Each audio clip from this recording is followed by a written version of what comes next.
الحمد لله رب العالمين والصلاة والسلام على سيد الأنبياء والمرسلين أما بعد قال النبي صلى الله عليه وسلم إياكم والحسد فإن الحسد يأكل الحسنات كما تأكل النار الحطب او كما قال علیہ الصلاة والسلام۔ قابل قدر بزرگوں اور بھائیوں، عزت مآب پردہ نشین خواتین، ماؤں اور بہنوں، اس وقت یہ باطنی مرض، باطنی بیماری کے سلسلے میں کچھ باتیں عرض کی جائیں گی۔ وہ باطنی بیماری کیا ہے؟ حسد ہے۔ حسد کا معنی ہوتا ہے کسی آدمی کے پاس کوئی نعمت ہو، اس نعمت کے ختم ہو جانے کی تمنا کرنا، آرزو اور ارمان کرنا۔ ہماری زبان کے اعتبار سے حسد کا معنی یہ کر سکتے ہیں کسی کی اچھی حالت کو دیکھ کر جلنا۔ یہ ایک بیماری ہے۔ اللہ کے نبی صلی اللہ علیہ وسلم نے فرمایا، دب الیکم داء الامم قبلکم، تمہارے سے پہلے جو امت گزری ہیں، یعنی یہود اور نصارہ، ان لوگوں میں اچھی حالت تھی اور وہ لوگ خیر کے کاموں میں آگے بڑھتے رہے، یہاں تک کہ جب وہ لوگ آپس میں حسد کرنے لگے، جلنے لگے، تو وہ لوگ تباہ و برباد ہو گئے۔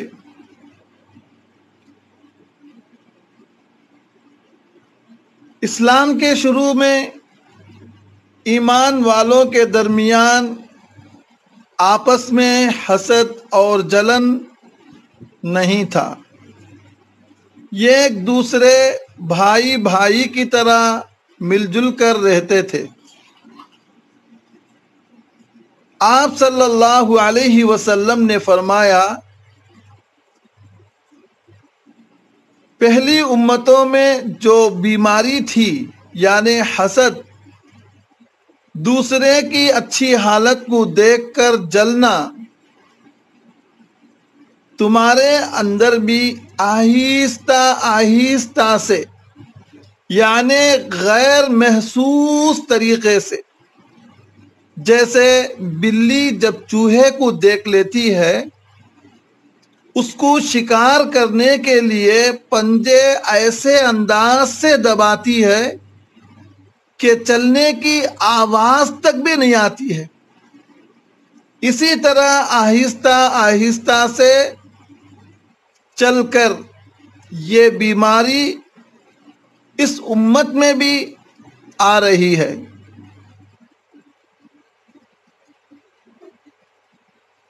آپ صلی اللہ علیہ وسلم نے فرمایا، یہ بیماری مونڈنے والی ہے، اور یہ بھی فرمایا، میں یہ نہیں کہتا ہوں کہ وہ بال مڈا دیتی ہے، لیکن وہ دین کو مونڈ دیتی ہے۔ حسد کی وجہ سے انسان کا دین برباد ہو جاتا ہے. جیسا کہ اور ایک حدیث میں آیا ہے، ایاکم والحسد، تم اپنے آپ کو حسد سے، اچھی حالت کو دیکھ کر جلنے سے بچاؤ، کیونکہ حسد ایک ایسی بیماری ہے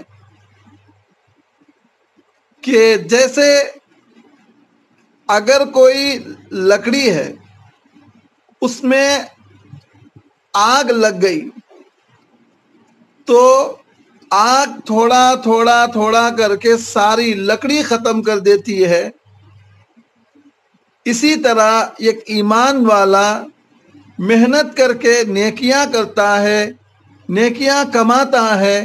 ایک ایمان والی بہن محنت کر کے نیکیاں کماتی ہے، روزے رکھتی ہے، نمازیں پڑھتی ہے، زکوٰۃ دیتی ہے، کلام اللہ شریف کی تلاوت کرتی ہے، صدقہ کرتی ہے، خیرات کرتی ہے، لیکن اس کے ساتھ ساتھ اگر دل کے اندر حسد ہوگا تو یہ حسد اس بھائی یا بہن کے سارے نیک کاموں کو جلا دیتی ہے، ختم کر دیتی ہے، جیسا کہ آگ لکڑی کو کھا جاتی ہے اور ختم کر دیتی ہے. بھائیوں اور بزرگوں، ذرا سوچو یہ کتنی بڑی بیماری ہے جس سے ہمارے کیے کرائے اعمال ختم ہو جاتے ہیں، ضائع ہو جاتے ہیں. اور ایک حدیث میں آیا ہے کہ آپ صلی اللہ علیہ وسلم نے فرمایا،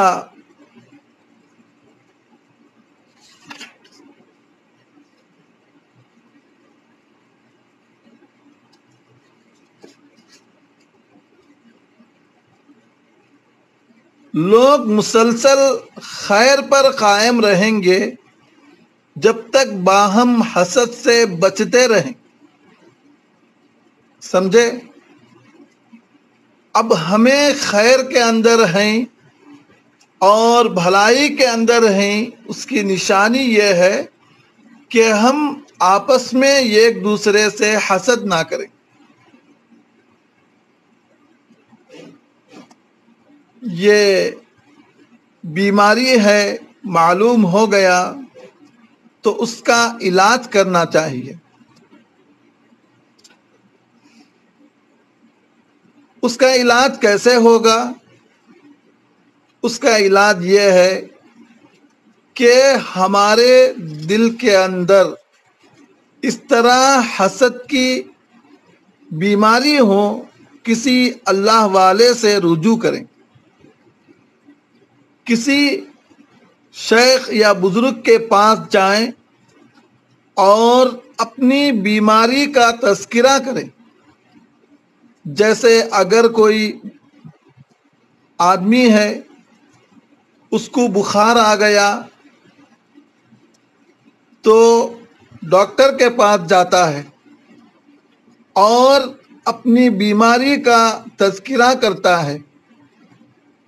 پھر ڈاکٹر صاحب جو علاج بتاتے ہیں اس کے مطابق عمل کرتا ہے، دوائی کھاتا ہے، تو اس کی بیماری شفا سے بدل جاتی ہے، صحت یاب ہو جاتا ہے. اسی طرح اگر کسی کے اندر حسد ہو، اس کو ایسے ہی نہ چھوڑیں، کسی اللہ والے کے پاس جائیں اور ان کے سامنے اپنی اس بیماری کا تذکرہ کریں. پھر وہ جو علاج بتائیں گے اس علاج کے مطابق عمل کریں تو انشاءاللہ یہ بیماری ختم ہو جائے گی. یہ ایسی بری بیماری ہے کہ جس کی وجہ سے اچھے اعمال بھی ختم ہو جاتے ہیں. اس لیے ایسی چیزوں سے ہم کو بچ کر رہنا چاہیے۔ السلام علیکم۔